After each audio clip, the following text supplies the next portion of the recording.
I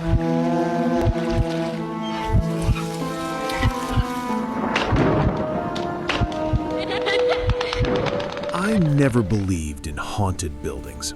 Ghost stories are something people tell when they want to explain things they don't understand.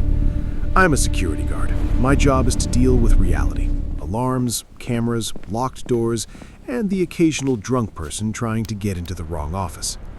The building I worked in was a 19-story corporate tower downtown. During the day, it was full of accountants, lawyers, and tech workers. At night, it was just me.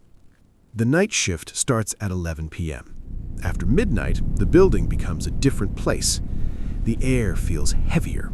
The hallways echo differently. Every sound seems louder than it should be. But nothing had ever actually happened there, until the elevator opened to a floor that didn't exist. It was around 2:40 a.m. when the first strange thing happened.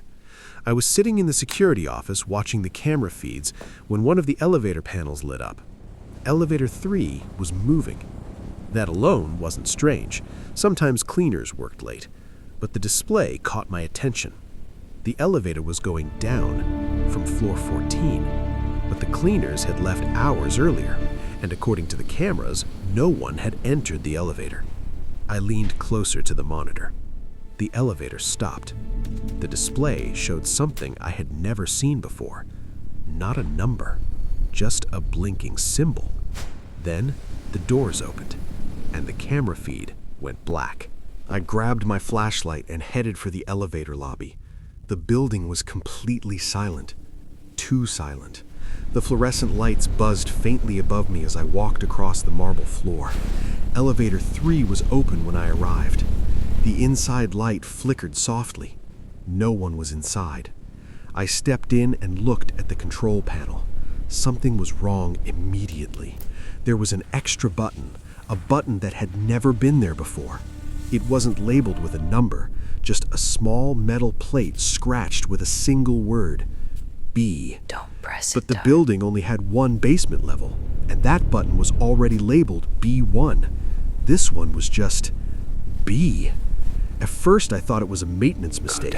Maybe someone replaced the panel, but when I pressed the normal basement button, nothing happened. The doors stayed open. The elevator didn't move. Then the new button lit up by itself. Step in. The elevator doors slid shut slowly, and the elevator began moving. But the direction indicator didn't show down. It showed nothing at all.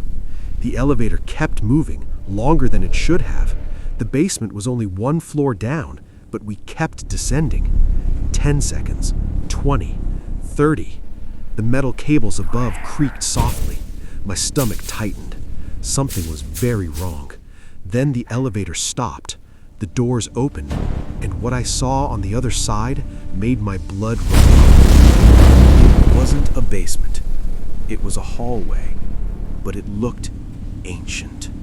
Concrete walls cracked and stained with something dark. Old yellow emergency lights flickered along the ceiling. The air smelled damp and metallic. There were doors lining the corridor, metal doors.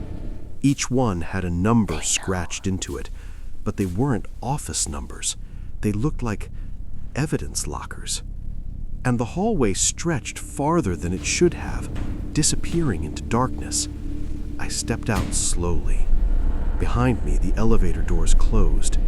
The hallway was silent. Too silent. As I walked past the metal doors, I noticed something disturbing. Each door had a name scratched beneath the number. Real names. Some were faded.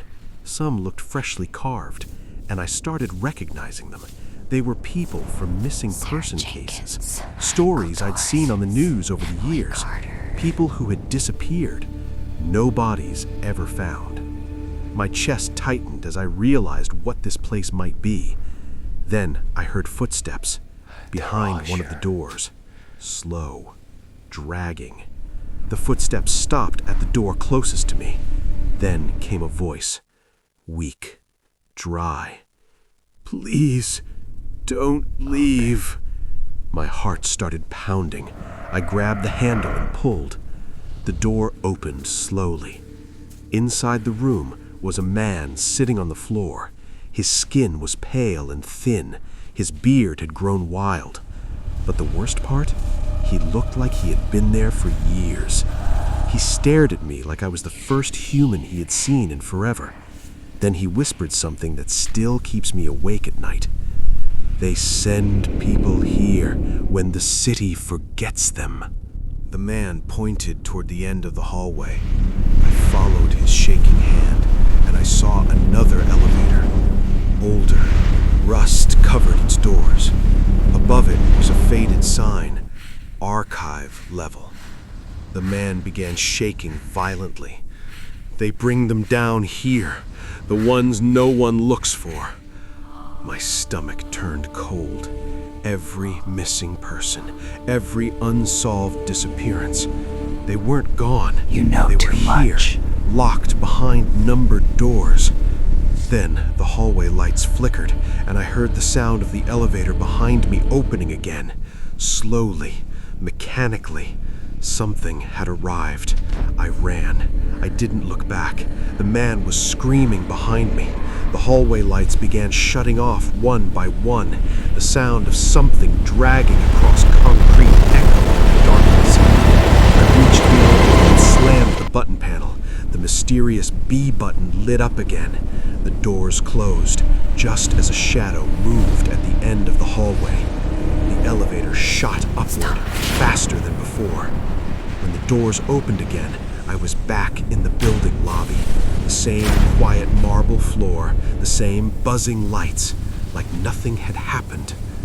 But the next morning, when maintenance checked the elevator panel, there was no extra button, no B, no basement below B1, and the police told me something that made my stomach drop. The building used to stand on top of an old city records facility. It burned down in 1972. The basement levels were sealed permanently because dozens of missing person files were stored there, files that were never recovered. I still work the night shift, but I never take elevator 3 anymore. Because sometimes, around 2:40 a.m., I see it moving on the security cameras, going down to a floor that doesn't exist, and occasionally the doors open and someone is standing inside, waiting.